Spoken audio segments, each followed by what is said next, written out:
os abençoe na manhã de hoje, em nome de Jesus. Deus abençoe. O irmão quer usar isso? Bom, vai, tá bom. Tá bom.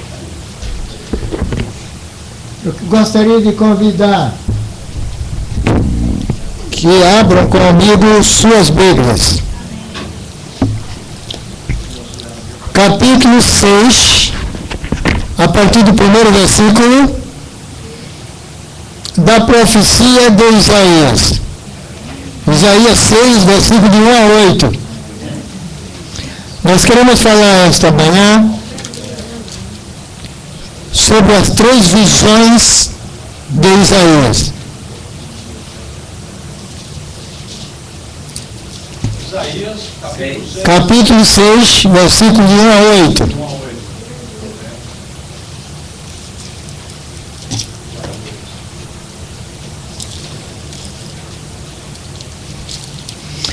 Quando o pastor me convidou para falar esta manhã, eu pensei, o que eu vou falar? Eu estava pensando primeiramente em falar sobre cristianismo sem Cristo, baseado na carta de Laodiceia em Apocalipse. Deus mudou o rumo disto aí. Aí eu falei, vou falar sobre a igreja ideal.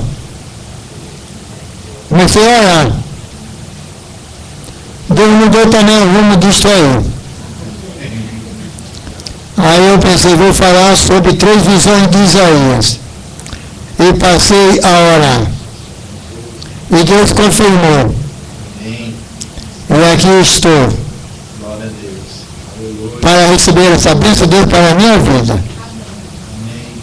E você vai receber essa bênção de Deus sobre a sua vida também. Amém. Aleluia.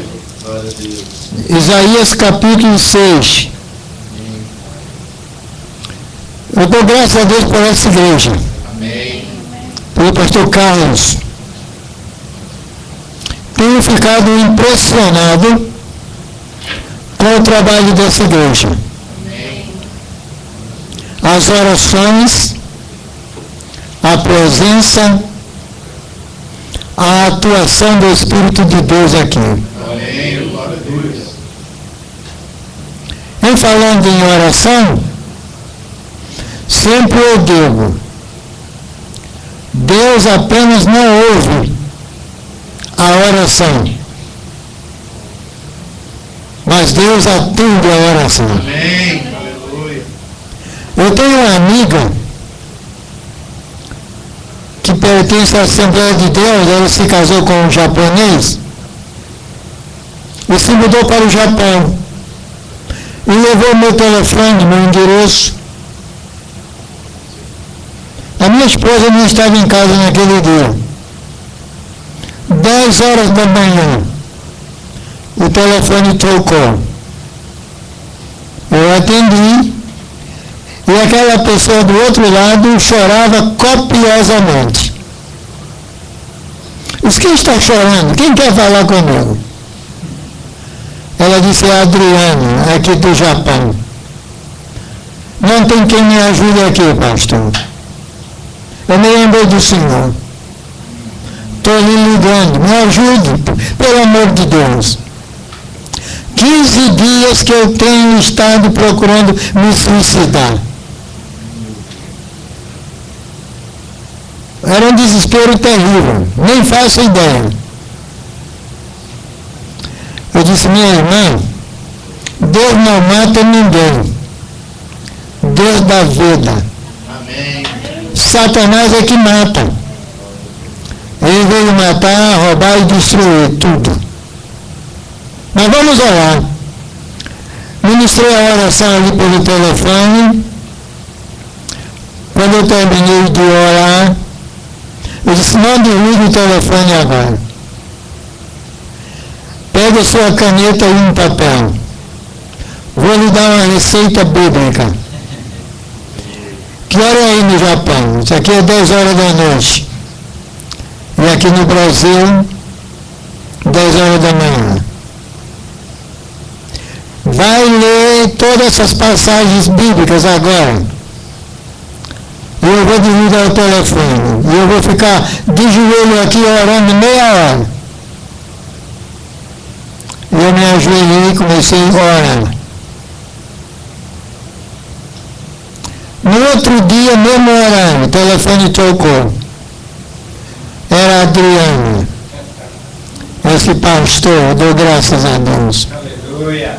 Deus me tirou o espírito de morte. Aleluia. Dormi bem, estou em paz. Graças a Deus. Meu irmão, Deus atende a sua oração. Glória a Deus. Lá em Jeremias capítulo 23, versículo 23, o que é que Deus diz? Sou eu Deus apenas de perto e não de longe. Ele escuta a sua oração aonde você estiver. Este é o Deus que eu conheço. Aleluia. É o Deus da minha vida. Amém. E vamos pensar nessa manhã sobre as 3 visões de Isaías. Essa versão que eu tenho é da Sociedade Bíblica do Brasil. Mas eu prefiro da imprensa bíblica brasileira. Mas eu não a trouxe. Estou com essa aqui. Mas eu vou ler nesta versão. No ano da morte do rei Uzias, eu vi o Senhor assentado sobre o alto e sublime trono, e as abas de suas vestes enchiam o templo. Serafins estavam por cima dele, cada um tinha 6 asas. Com 2 cobriam o rosto, com 2 cobria os seus pés, e com 2 voavam. E clamavam uns para os outros, dizendo: Santo, Santo, Santo é o Senhor dos exércitos. Toda a terra está cheia da sua glória. As bases do limiar se moveram, a voz do que clamava, e a casa se encheu de fumaça. Então disse eu: ai de mim, estou perdido, porque sou homem de lábios impuros, e habito no meio de um povo de impuros lábios. E os meus olhos viram o Rei, o Senhor dos exércitos. Então um dos serafins voou para mim, trazendo na mão uma brasa viva que tirara do altar, como a tenaz. Com a brasa tocou a minha boca. Eu disse: eis que ela tocou os teus lábios. A tua iniquidade, o teu pecado foi tirado, e perdoado o teu pecado. Depois disto, ouvi a voz do Senhor que dizia: aqui enviarei, e quem há de ir por nós? Disse eu: eis-me aqui, envia-me a mim. Amém. Pai, te dou graças pela tua grande, excelsa e santíssima palavra. Amém. Senhor, aqui estou nas tuas mãos, na tua presença, no altar desta igreja. Estou aqui para ser instrumento de teu Espírito. E eu quero te pedir, Senhor, que não me deixes falar nenhuma palavra, mas que tu fales. E eu quero ouvir a tua voz, Senhor. A manifestação do teu Santo Espírito neste santuário. O envolvimento de cada coração aqui no altar do Senhor. Ó Deus, permita que a tua glória venha sobre todos nós. Que contemplemos a tua face. E aqui estejamos prontos para ouvir tudo quanto tens a nos dizer. Que o teu nome seja louvado, seja exaltado e glorificado. E esta oração eu faço por esta igreja e por todos os astronautas, todos aqueles que estão sintonizados através da internet. Abençoe todos e fique conosco no nome de Jesus, agora e sempre. Amém. A primeira visão de Isaías. Na outra versão que eu uso diz assim: no ano em que morreu o rei Uzias, eu vi ao Senhor assentado sobre um grande e sublime trono, e o seu séquito, as suas vestes enchiam o templo. E ele diz que acima dele estavam os serafins, e eles tinham 6 asas, e com 2 asas cobriam os seus pés, com 2 cobriam os seus rostos, e com 2 voavam. E os serafins eram ministros da música naquele santuário, na igreja de Jerusalém. E evidentemente que o templo estava repleto de fiéis, adorando ao Senhor naquele culto. E entre todos estava Isaías. Isaías era um jovem, ainda inexperiente. Estava sentado em meio àquele povo de Deus.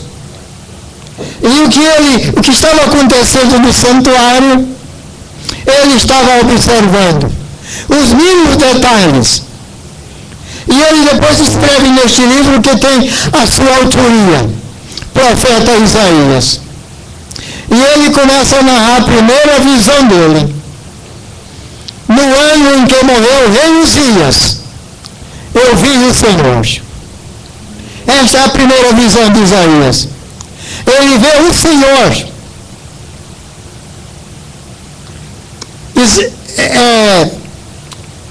Uzias era o rei.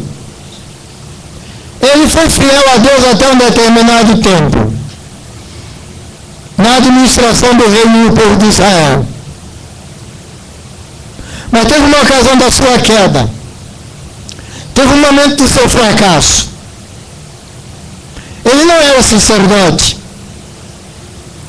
nem filho de sacerdote, nem sumo sacerdote. Mas ele quis entrar no Santo dos Santos, no lugar santíssimo, onde entrava o sumo sacerdote uma vez por ano. Ele quis entrar. E ele quis pegar o incenso, o incensário com incenso, para exercer a função de sacerdote. Ele foi impedido por Deus. Esta não era a sua função. E ele pagou caro. Deus puniu severamente Uzias, de acordo com 2 Crônica, capítulos 26, versículos 16 a 21, que narra este fato. Ele foi punido com lepra. A sua cabeça ficou leprosa. E ele foi separado. E ele foi tirado para fora. E o resultado da lepra de Uzias levou-o à morte. E quando ele morreu, Isaías, bem jovem ainda, é quando ele tem esta visão no santuário. Eu vi ao Senhor. Eu vi o Senhor. Você viu o Senhor. Como você viu o Senhor? Cada qual tem a sua própria experiência. E quando você viu o Senhor? Você sabe. Eu vi o Senhor quando eu rompi do catolicismo. Eu era sacristão coroinha. Eu ia para o seminário estudar para ser padre. E teve um momento em que eu rompi totalmente com o catolicismo. foi fácil. Porque toda semana eu ia para o confessionário me confessar ao vigário da paróquia. Toda sexta-feira eu ia me confessar. A missa, os ofícios da igreja era tudo em latim. A Bíblia era em latim, não tinha Bíblia em português. Latim eu só aprendi aquilo que o padre me ensinou para usar no momento da missa, que eu estava ali para ajudá-lo na missa. Todos os domingos. Mas quando eu consegui uma Bíblia católica, em português, eu fiquei desesperado. Eu não perdi tempo, eu passei a ler Bíblia mesmo. Constantemente, todos os dias, o dia todo lendo Bíblia. Até que eu cheguei em 1 João, capítulo 1, versículo 9, que diz assim: se você confessar os seus pecados, Jesus Cristo é fiel e justo para lhe perdoar todos os pecados. Eu parei com isto, o que está acontecendo? Eu estou errado, a Bíblia está errada, o padre está errado. Quem está com a razão?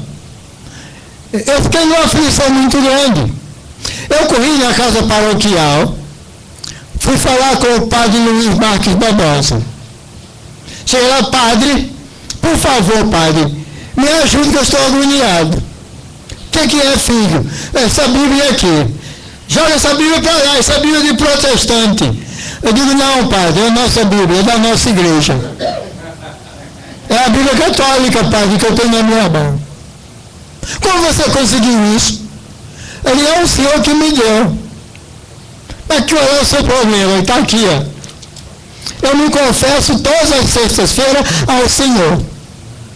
Eu fico como um santinho, sem fazer nenhuma maldade.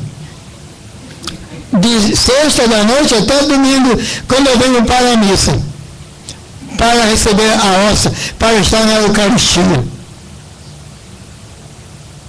E agora eu estou toda semana indo para o Senhor confessar os meus pecados. E o Senhor me provoca: para você fez isso, não fiz nada disso, padre. E aqui está dizendo: se você confessar os seus pecados, Ele, Jesus, é fiel e justo para lhe perdoar os pecados e lhe purificar de toda injustiça. Mas você está tendo algum contato com um protestante, não se ouça aqui na igreja. E continue na igreja.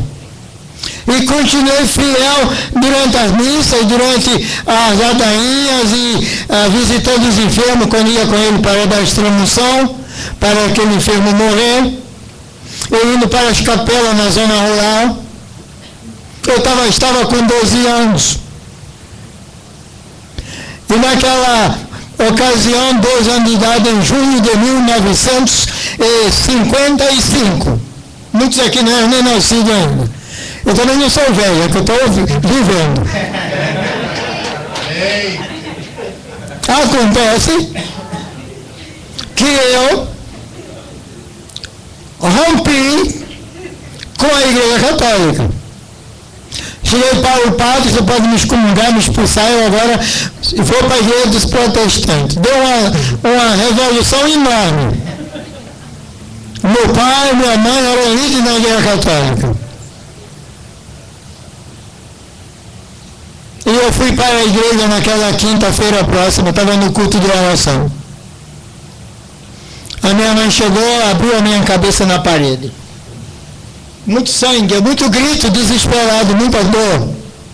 A polícia, meus gritos eram tão fortes que chamou a polícia lá fora. 2 policiais entraram.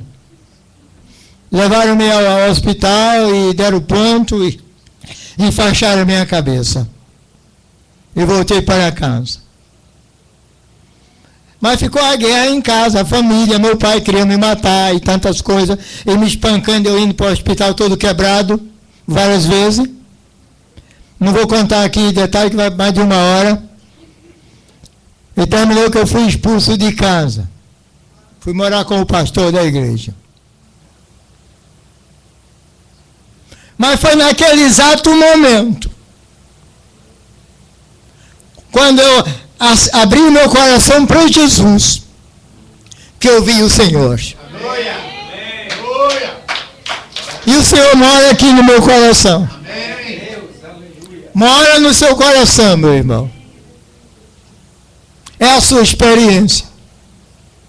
Eu vi ao Senhor. Isaías disse, eu vi o Senhor no seu sublime trono. O Deus entronizado. O Deus preexistente. O Deus ali no santuário. O Deus recebendo louvores, adoração do seu povo. O Deus fazendo parte do culto. E as suas vestes enchiam o templo. E a sua glória estava ali manifestada. E acima do Senhor estavam os serafins, a serviço do Senhor, ministrando a música da igreja. E eles cantavam. E um dizia santo, era responsio. O outro dizia santo, o outro santo. E todos diziam num grande coral, santo é o Senhor dos exércitos. A santidade de Deus. No culto, no santuário. A glória de Deus ali. E era tão forte os louvores, que na minha versão lá diz que os umbrais do templo se romperam. E o santuário se encheu de fumaça, de perfume. Eu lembro agora que muitos católicos não sabem disto.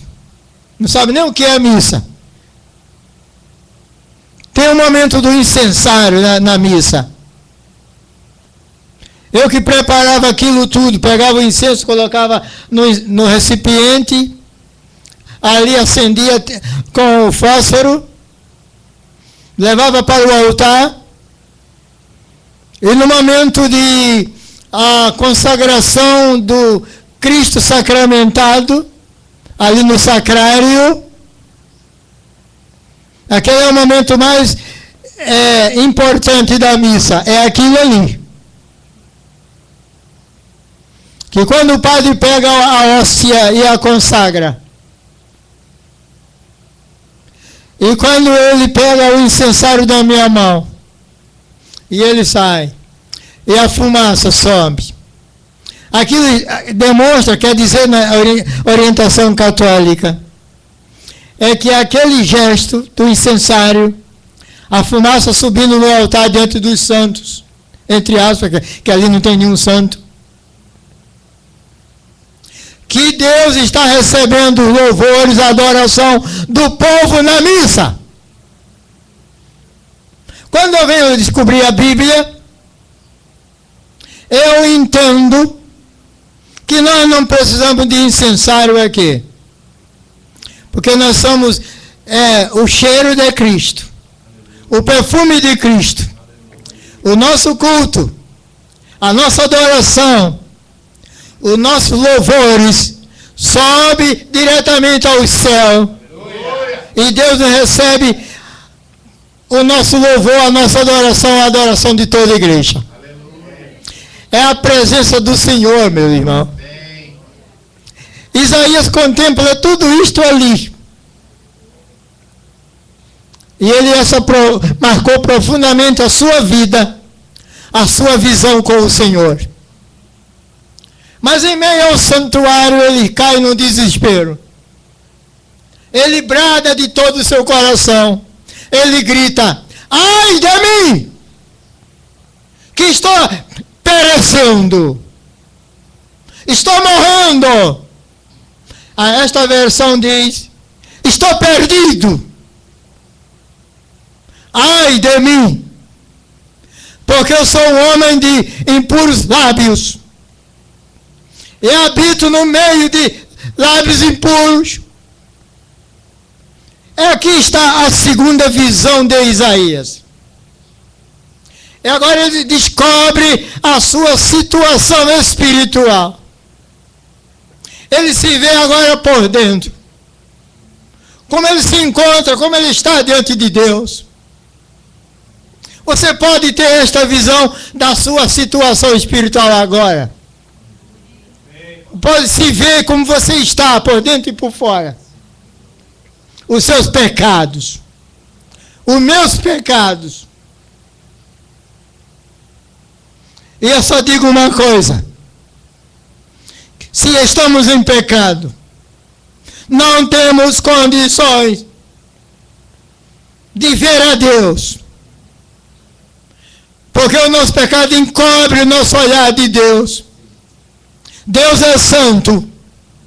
E sendo Deus santo, Ele não aceita pecado.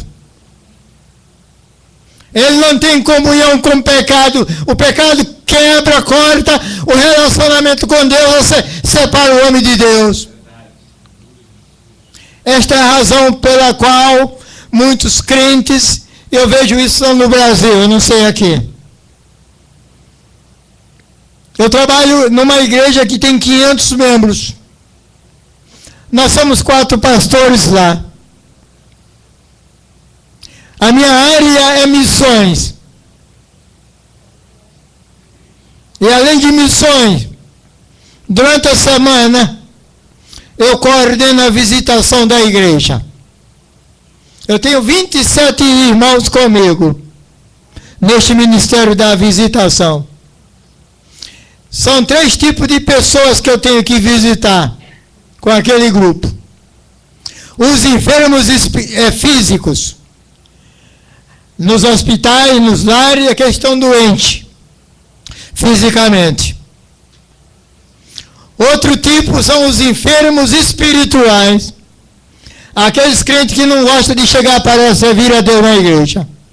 Como me dá trabalho?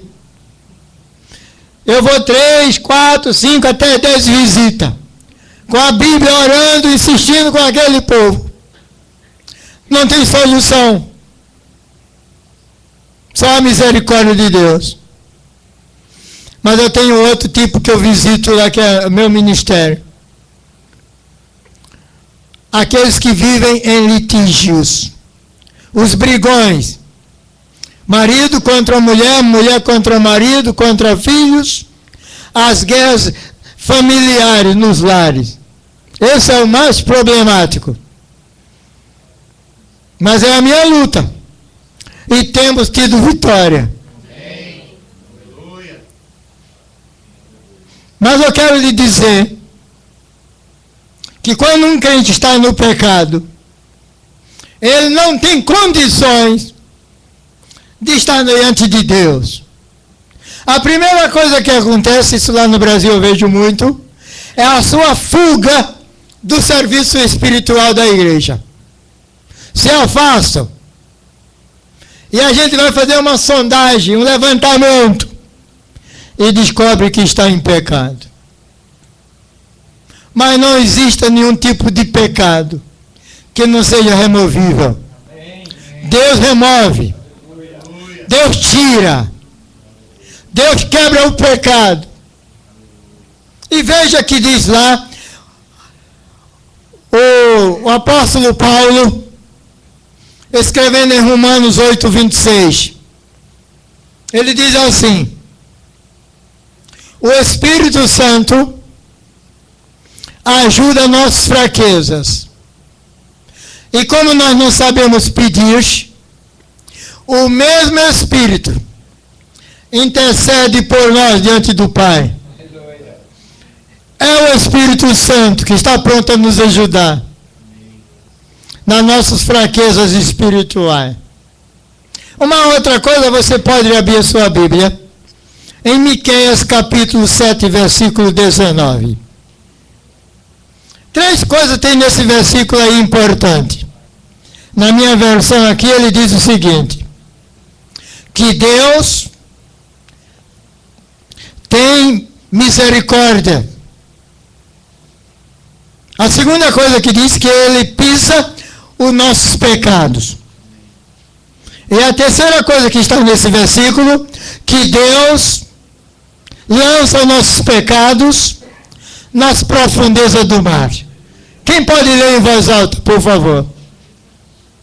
Miqueias 7,19. Tornará a apiedar-se de nós, pisará aos pés as nossas iniquidades, tu lançarás todos os nossos pecados nas profundezas do mar. Então veja bem, meu irmão. Ele diz que ele lança nossos pecados nas profundezas do mar. O que significa isto? É o seguinte: quando eu me reconheço pecador, quando eu confesso meus pecados em Jesus, a primeira coisa é essa, é o reconhecimento do pecado. A segunda coisa é confessar os pecados em Jesus. E agora o que vai acontecer? Ele vai arrancar o pecado do seu coração. Ele vai lhe perdoar. Ele vai pegar todos os seus pecados e vai atirar na profundeza do mar. Isso significa que lá, o que é jogado na profundidade do mar, não tem retorno. Significa que quando ele perdoa meus pecados, não tem volta. Ele esqueceu o meu pecado, eu estou limpo agora. Eu estou purificado agora do meu pecado. Eu estou livre do meu pecado. O pecado é humano, eu sempre digo isso para as pessoas. No entretanto, se continuar no pecado é diabólico. E Deus ama o pecador. Então ele limpa, ele passa como que é uma esponja dentro do meu coração. E ele me purifica. O texto diz aqui que estava agoniado Isaías com o seu pecado. E naquele desespero, estou perdido, estou perecendo.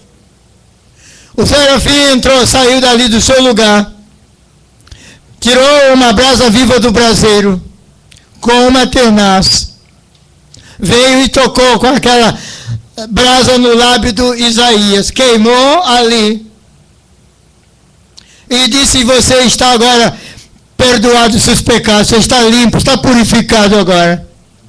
Mas quem purificou os pecados de Isaías não foi a brasa. A brasa apontava para o sacrifício vicário e cruento de Jesus na cruz do Calvário. Sacrifício vicário significa em substituição. Que eu iria morrer na cruz, você, todos nós, por causa dos nossos pecados. Mas nenhum de nós suportaríamos o sofrimento da cruz. Por isso que Deus mandou Jesus, e Jesus se ofereceu e foi no lugar de cada um de nós. Ele nos substituiu. Ele foi cravado sem anestesia na cruz do Calvário. Ele sofreu. Ele morreu na cruz. Ele foi sepultado e ressuscitou ao terceiro dia. E ele está vivo no meu e no seu coração. É o Senhor que vive. Mas uma outra coisa. O sacrifício cruento significa derramamento de sangue. Ele derramou todo o seu sangue. E é o sangue de Jesus que, quando nós confessamos a Ele os nossos pecados, Ele nos purifica, Ele nos limpa. Ele nos lava. A brasa apontava para o sacrifício de Jesus na cruz ali. A mesma coisa no capítulo 1, versículo 18 de Isaías. É Deus que está falando ali. O que é que Deus diz? Deus diz assim: vinde e aguir-me. Vinde questionar comigo. Ainda que os vossos pecados sejam vermelhos como o carmesim, se tornará branco como a neve. Ainda que os vossos pecados sejam pretos como a escarlata, se tornará branco como a lã. Isso aqui está apontando para o sacrifício de Jesus na cruz. O seu sangue derramado para tirar os nossos pecados. Eu vejo lá no Brasil alguns crentes pentecostais que quando estão expulsando o demônio, estão clamando o sangue de Jesus. O sangue de Jesus não é para expulsar demônio. Nunca foi e nunca será. O que expulsa demônio é o próprio Jesus. Essa é uma área que eu tenho trabalhado muito também. Essa questão de demônio lá. Não vou narrar nenhum exemplo aqui agora. Mas o crente é vitorioso. Aleluia. Isaías foi vitorioso no seu estado de pecado. E nessa situação ele se descobre como ele está. E a atuação vem agora de Deus através do serafim. Usando a brasa da tenaz. Que toca nele e limpa e diz, você está limpo, está purificado. E o que acontece agora para concluir esta mensagem? A última visão de Isaías. A terceira visão de Isaías agora. Está no versículo 8. Deus faz um apelo àquele grupo de pessoas naquele santuário lá em Jerusalém. A todos aqueles congregados ali nesse culto. E Deus está dizendo, a quem enviarei? É Deus falando. O pronome está no singular. Eu. A quem eu enviarei? E ele diz, quem há de ir por nós? Agora o pronome está no plural. Nós. Quem são esses nós? É Deus falando. É Jesus, o Filho de Deus, falando. O Deus Filho. É Deus Espírito Santo falando por nós. Pai, o Filho e o Espírito Santo. Quem há de ir por nós? E agora Isaías tem a visão do chamado para a obra missionária. E ele não fica ali no silêncio neutro, mas ele se levanta, ele diz, eis-me aqui, envia-me a mim. Eu me lembro quando eu era pastor em Curitiba, no sul do Brasil, lá no Paraná. Recebemos um grupo de missionários, de irmãos americanos, que foram da primeira igreja batista de Amarillo, aqui no Texas. Foi um grupo enorme lá. E uma jovem foi escalada para falar na igreja onde eu era o pastor. Diana House. Ela sempre estava se comunicando comigo. Depois eu perdi o contato com ela. A última carta que ela me escreveu, que ela estava trabalhando na área de música, numa universidade na cidade de Dallas, residindo em, se eu estou errado o português, não sei, como é que chama-se a cidade?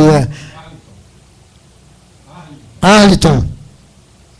E ela se casou com um jovem de nome Donald Gad. E ele também na área de música, estava trabalhando na mesma universidade os dois.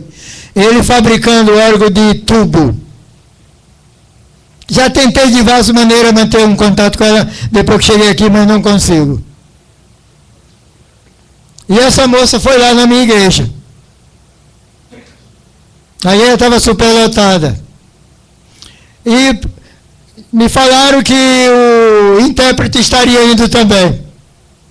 Quando eu vejo, ela chega de táxi. Pegaram um papel, fizeram um mapa da minha rua, da igreja onde estava naquele bairro. Ela chegou. Levei ao gabinete, fui falar com ela. Não entendia que ela falava nada em inglês. Eu falei, você fala em espanhol? Ela disse, yes. Então fala, vamos falar. Eu disse, você trouxe uma coisa escrita em inglês ou em português? Mais testemunho. Está escrito em português. Tudo que ele falava estava em português. Aí eu peguei e falei, vamos fazer o seguinte. Vamos para o púlpito nós dois. Você vai falar uma sentença na sua língua, em inglês. E eu vou ficar com isso na mão e eu vou ler em português. E o auditório pensava que eu estava interpretando. Eu fui até o final. Irmão, ela disse para mim, eu entendi quando ela falou em inglês, lance apelo. Eu fiz o apelo. Houve 20 decisões naquela noite. E Deus quebrou Diana de uma maneira profunda. Não sei se a Alice se lembra. Ela chorou muito naquele culto. E depois ela ficou na minha casa hospedada. E ela disse, pastor, Deus me chamou aqui na sua igreja, no culto desta noite, para a obra missionária. Foi naquele culto. E ela tentou estudar português, quando ela me escreve em português, o português que ela me escreve é como se... É mesmo que nós falando inglês aqui nos Estados Unidos. Muita dificuldade. Mas eu entendo quando ela me escrevia. Pedi o endereço dela. E ela é uma mulher, uma moça de Deus, com seu violino e cantando e pregando a palavra. Deus chama como Ele quer chamar e aonde Ele quer chamar. Ele apela ao coração de cada um nesta manhã aqui nesta igreja. Veja primeiro Deus aqui falando. E você está ouvindo Deus falando. Agora tem a conscientização da manifestação da glória de Deus aqui. Sabe o que significa glória de Deus? Significa assim. Apenas vou exemplificar. Se você pegar um espelho e você vai fazer sua arrumação no seu rosto, as moças, as senhoras, algum homem também faz algumas coisas assim. Pega lá o espelho e fica, toda hora. Você está vendo quem você é, como você é, no espelho. Quando Deus está se manifestando na sua vida e na minha vida aqui agora, é como se eu estivesse com o espelho na mão. Eu estou vendo Deus aqui. É Deus se manifestando, Deus está me visitando. É Deus me enchendo com a sua glória aqui agora. E eu não posso ficar como eu estou, eu tenho que mudar. Eu tenho que me quebrar, me humilhar, me santificar, me purificar. Me colocar como Isaías, Senhor, eis-me aqui. Envia-me a mim, me abençoe, me visite. E terminando esta palavra, que Deus, a sua glória caia ainda neste louvor que vamos ter agora com o irmão, o meu filho ali, o Heber. Veja a glória do Senhor hoje aqui. Cantemos esta música.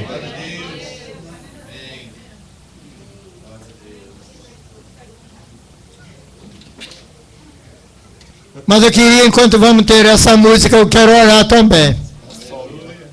E se alguma pessoa que tem aqui algum tipo de necessidade, que eu não sei quais são as necessidades, e não vou precisar saber, porque Deus sabe tudo, conhece tudo. Mas se você precisa, você vai deixar o seu lugar e vai chegar aqui, que eu quero orar por você.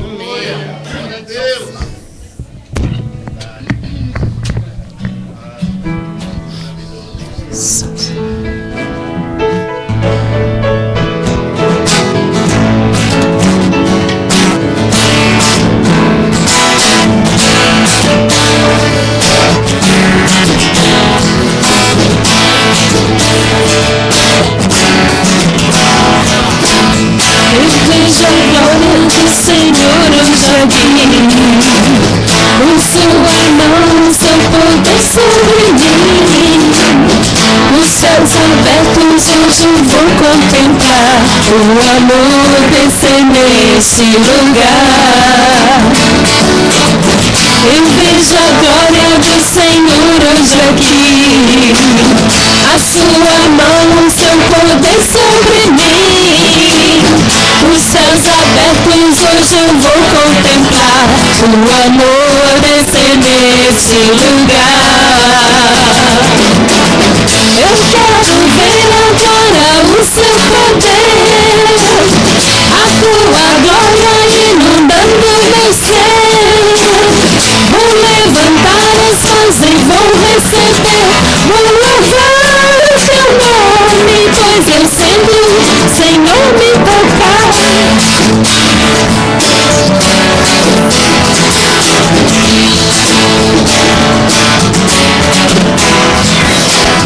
Eu vejo a glória do Senhor hoje aqui, a sua mão, o seu poder sobre mim. Os céus abertos hoje eu vou contemplar o amor descer nesse lugar. Eu vejo a glória do Senhor hoje aqui, a sua mão, o seu poder sobre mim. Os céus abertos hoje eu vou contemplar o amor descer nesse lugar. Eu quero ver agora o seu poder, a sua glória inundando meu ser. Vou levantar as mãos e vou receber, vou louvar o teu nome, pois eu sinto o Senhor me tocar. Eu quero ver agora o seu poder, a sua glória inundando meu ser. Vou levantar as mãos e vou receber, vou louvar o teu nome, pois eu sinto o Senhor me tocar. O teu nome, Senhor me tocar, o teu nome, pois eu sinto o Senhor me tocar. Você pode vir para a frente se você quer oração, eu vou orar agora para você. Se você pode se ajoelhar aqui todos juntos, seria melhor.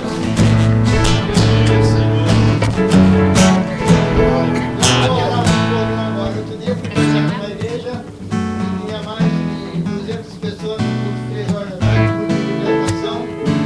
E o pastor queria que eu ungisse aquele culto todo, e eu falei, na hora, você vai ungir. Eu ungi todo aquele povo.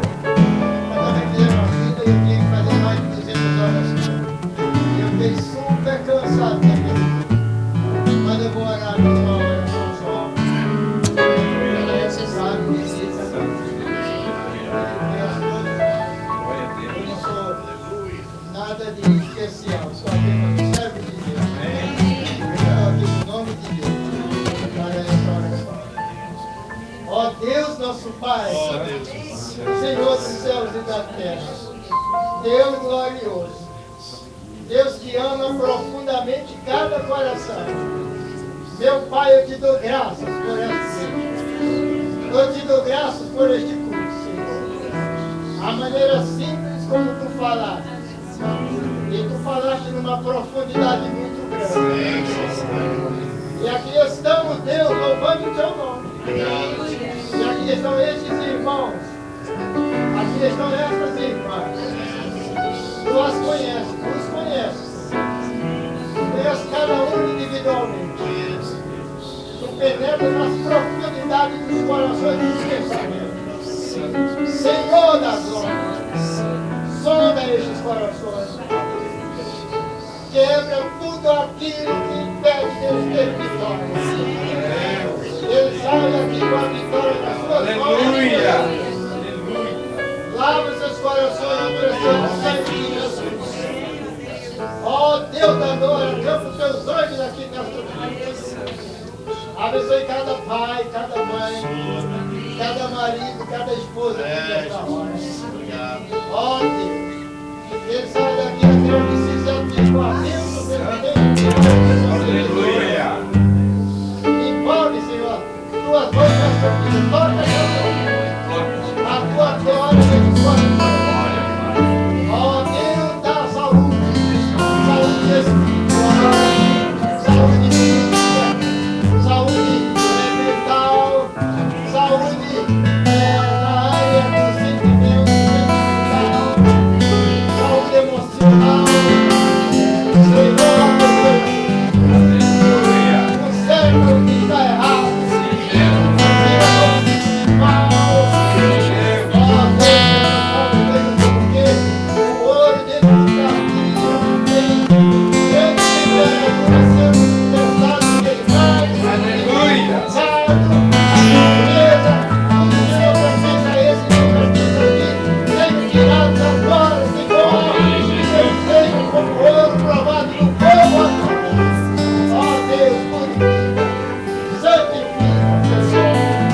Carlos, por favor. Deus abençoe. Aleluia. Louvado seja o Senhor, irmãos. Por favor, que você sente um pouquinho. Nós temos algumas coisas para anunciar, né? Aleluia. Queremos ressaltar que você que não pôde vir por algum motivo, olha, você perdeu a nossa vigília na sexta-feira. Foi uma bênção, foi um agir, um mover de Deus tremendo. Eu estava dizendo para alguns irmãos e para minha esposa, eu estava aqui na frente e eu me desliguei de tudo, me liguei apenas com Deus, e ali eu estava orando, ali eu estava adorando, e eu estava sentindo uma vontade imensa de pular na presença de Deus. A maneira, a forma com que eu fui tocado, com que eu fui visitado na sexta-feira, na visita que nós tivemos aqui. Olha, irmãos, foi uma bênção, amém? Foi uma bênção. Eu ainda estou nesse envolvimento, nesse mover de Deus ainda, graças a Deus. Foi uma presença maravilhosa, né? Depois tivemos aqui os nossos irmãos, estiveram louvando, tivemos um momento de oração, e uma palavra muito abençoada, trazida pelo pastor Herman, né? Eu sempre penso que é Hernani, mas é Herman. Pastor Herman trouxe uma palavra muito abençoada, falando da importância de nós restaurar o tabernáculo, erguer o tabernáculo, né? Então ele falou sobre como começar um ano vitorioso, erguendo o tabernáculo na presença de Deus. A nossa vida, a nossa relação, a nossa comunhão, a santidade, a oração, o serviço a Deus, né? Então